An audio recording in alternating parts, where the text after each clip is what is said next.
Salam dostlar, kanalıma hoş gelmişsiniz. Bugün biz Novruz tətili olduğu için bağa gelmişik.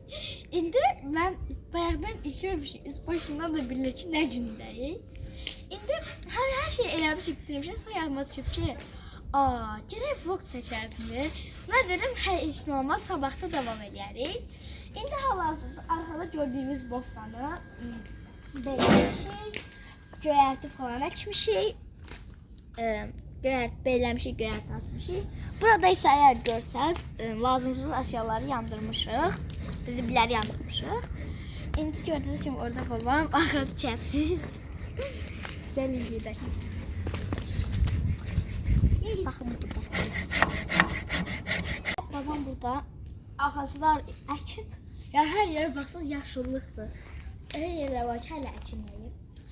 Herkese selam dostlar. Bugün part 2'dir ki biz bağdayıq ve benim yanımda Yusuf da var. Herkese salam. Bugün bilmirəm nə edəcəyik, günah hələ heç nə deməyim. Yəqin ki, həyatı təmizləyəcəyik. Bugün ağacları belirləyəcəyik. Əhəng vuracaq, yerləri belirləyəcəyik, su eləyəcəyik. Kaçı bugün çox maraqlı bir gün olacaq. Kaçı çox maraqlı olacaq.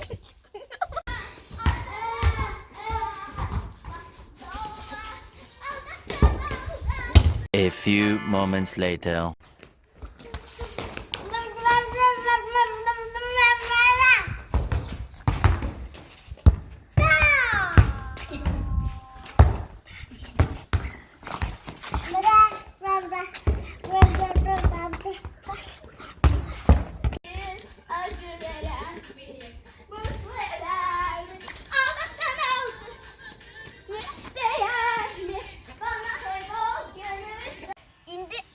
Ərik ağacını əhəngiləyəcəm.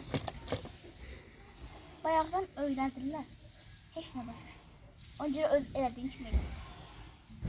Yəni, məndən bir günahdır. Geçən gedədim, nə bu səfər?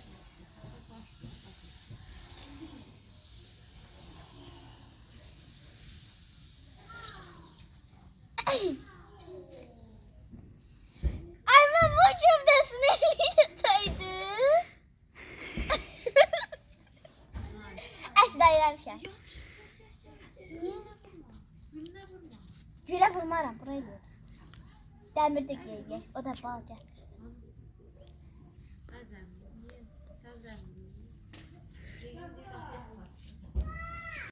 Bu vəzəridir, amma bunu qabaqcadan köç bilirdi. Bu vəzərdə bunlar tumurcuqlayıb, bunlar da çeşniş, ispanaqdır. Qarışdırıb çeşnişlə ispanağı. Bu ispanaqdır. Masmor. Gördüğünüz kimi belə bir ağacdır. Əsas verməmizə ərik ağacıdır.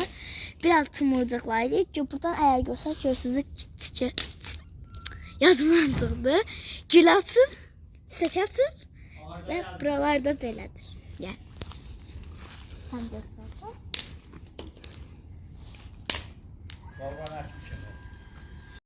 Ve bu da bizim bağdaki olan en çok korktuğum heyvandır. Yani toyuqlar, xoruzlar. Ben en çok toyuq qarandan qorxuram.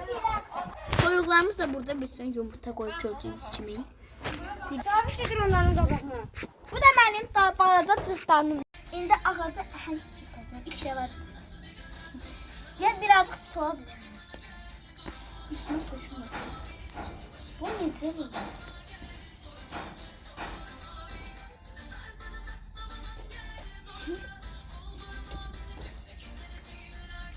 Üstüme tökülmesin. Korkarım yani.